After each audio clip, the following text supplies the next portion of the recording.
You're Okay. Good evening. I will call the Monday, May 6, 2024 budget public hearing to order. Conduct a roll call. Mr. McDaniel. Here. Mr. Lyons. Here. Mr. Day. Here. Mr. Lewis is absent and the chair is here. We will now have a prayer for the board followed by the Pledge of Allegiance. Those attending are not required to participate, but if you'd like to join us, please stand. Heavenly Father, we thank you for your many blessings, especially for the rainfall you've given us the last couple of days, the much needed rain. We ask that you continue to watch out for the citizens of Rockbridge County, especially our emergency services personnel. Amen. Pledge allegiance to the flag of the United States of America and to the republic for which it stands, one nation, under God, indivisible, with liberty and justice for all. This is the second to last planned budget meeting for the fiscal year 2025 budget. The budget adoption meeting is scheduled for next Monday evening at May 13th. At this time, I would like to turn over to the Finance Director, Ashton Harrison, for a brief overview before opening the public hearing. Yes, thank you, Madam Chair. The copies of the FY25 budget, the FY25 through 29 CIP were made available on the county website, and this public hearing was duly advertised in the News Gazette and the Rockbridge Advocate. The real estate taxes remain unchanged at 61 cents. Personal properties taxes remain unchanged at $4.25. The personal property tax relief rate matches the state at 27%. Other personal property taxes, including business property taxes, have been lowered from $4.50 to $4.25 or to $4.25. And machinery and tools remains unchanged at $2.55. The proposed general fund budget is balanced at $64,471,724. The capital construction fund is budgeted at $801,875.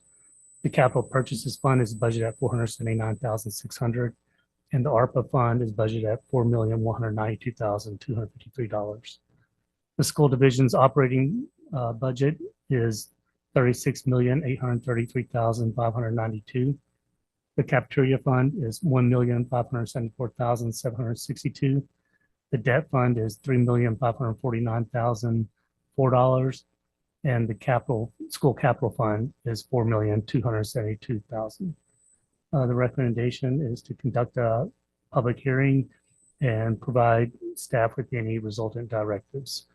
The budget is scheduled, and the CIP are scheduled to be adopted next Monday, May 13th, 2024 at 5:30 p.m.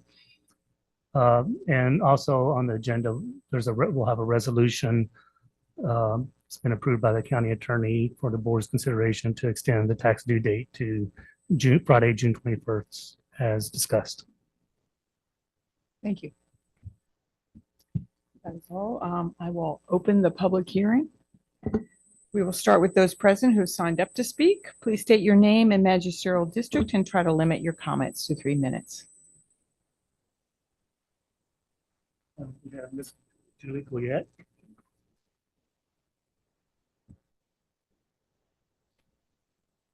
Good evening, everyone. Can you hear me okay?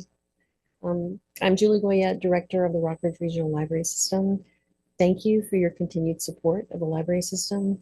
I'm here to ask that you fully fund the library's budget request for FY 2025 in the amount of $670,996. The difference in our request and what is being proposed as listed in the newspaper is $20,000. Fully funding the Rockbridge Regional Library System allows us to continue to add value to communities in our region in the form of programs and classes, print books and ebooks, and outreach services, to name just a few of the things that we offer. As you may recall from my presentation in December, local funds make up the largest part of our operating system. And the allocation from Rockbridge County is usually about 55% of those local funds. When we are not fully funded, we have to make up the difference. This means fewer programs and resources for our patrons and visitors, reduced services, and reduced operating hours. Thank you for your consideration. Thank you.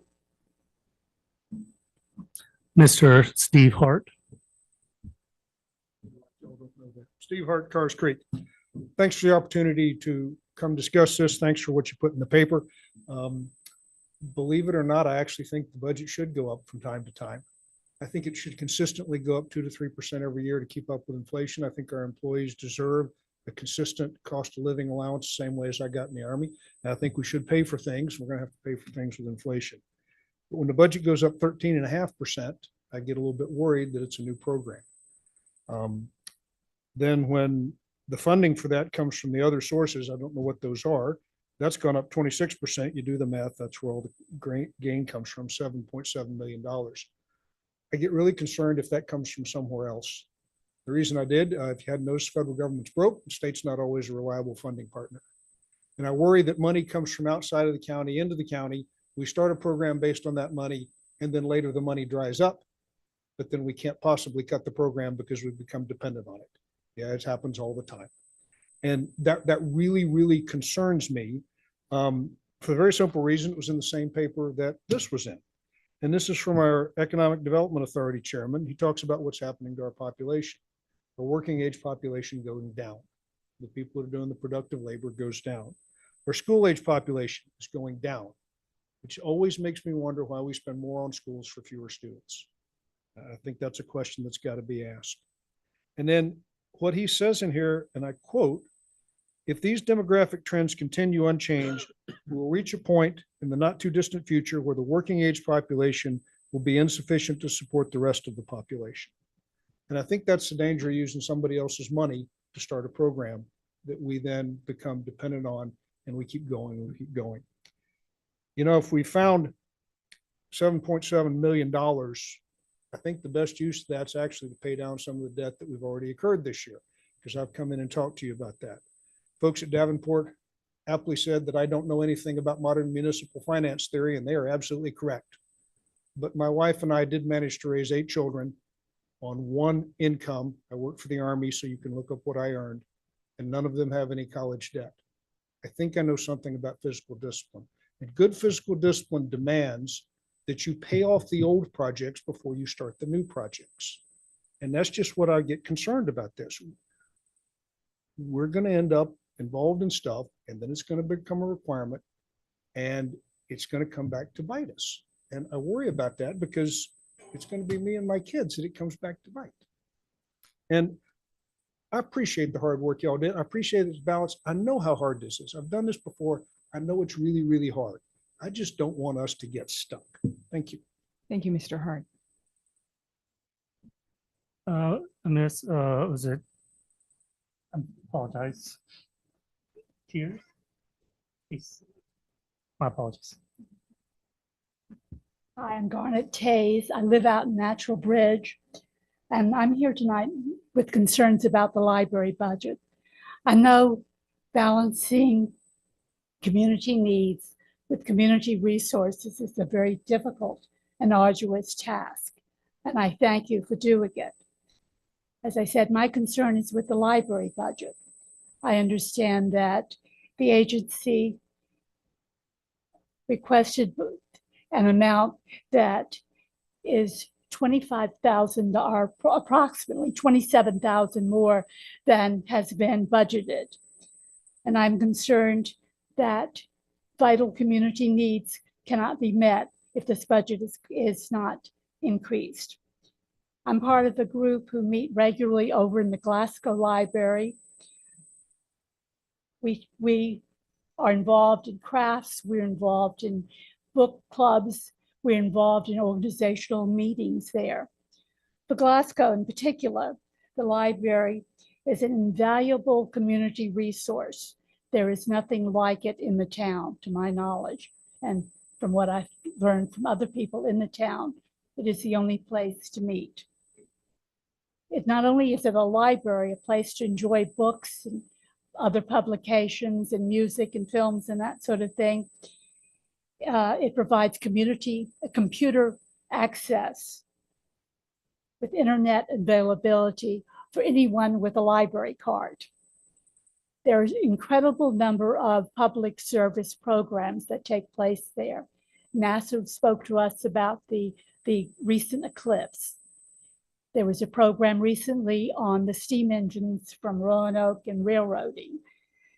The Rockbridge Historical Society has provided meetings there on local history, which are of immense interest to everyone in the community. They've even had programs instructing us how to deal with electronic devices, which everyone needs, it seems. Their authors have come and spoken about their books. Absolutely fascinating. Also, the DMV has occasionally come to Glasgow to service people who cannot otherwise get to the DMV here in Lexington. There are children's playgroups and there are children's preschool activities. As I said, there's no other available place in Glasgow for these activities.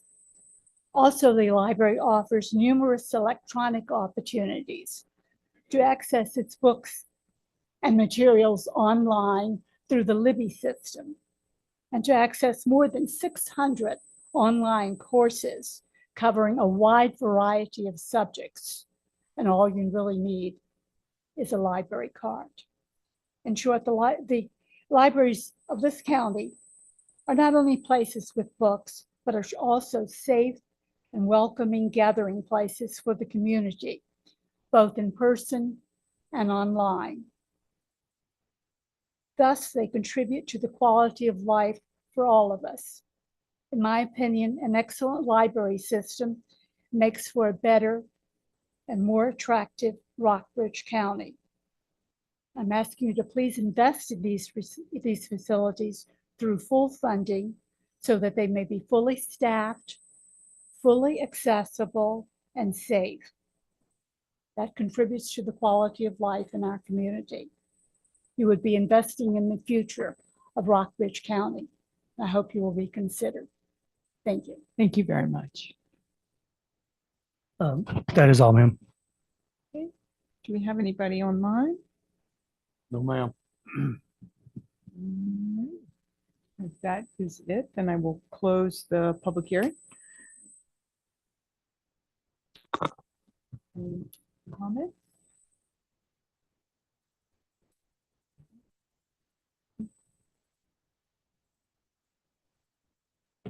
Daniel? Mr. Harrison, anything you would like to? Oh, I add? could just clarify on the summary page, as you see, and maybe I follow the notice format that the county has used in the past, which is actually a very informative format. But based on one of the comments, I've probably changed the public notice to be a little bit more detailed with our revenue sources, kind of like we do with the summary page in the budget. That talks, instead of just here's taxes and everything else. You mean to Mr. Hart's question Mr. Hart's about where, point. right, where that funding comes So from. that it's very clear how much is coming from the state and the feds versus local and the public notice itself, Mhm. rather than just bifurcated local real estate taxes and everything else. So I can work on that next year. Okay, more that's a information good is always point. good for the public. Mr. Suter? Not got anything. Appreciate the comments. I appreciate the board's work on this. Appreciate the finance committee. Yeah, that's all I've got. I want to thank all of you. I want to thank my staff as well. And, calculate, I couldn't do this without, especially on the personnel stuff, without Julie and Heidi's work. So I thank them. Okay. Well, thank you very much. All right. If that is it, then I will entertain a motion to adjourn.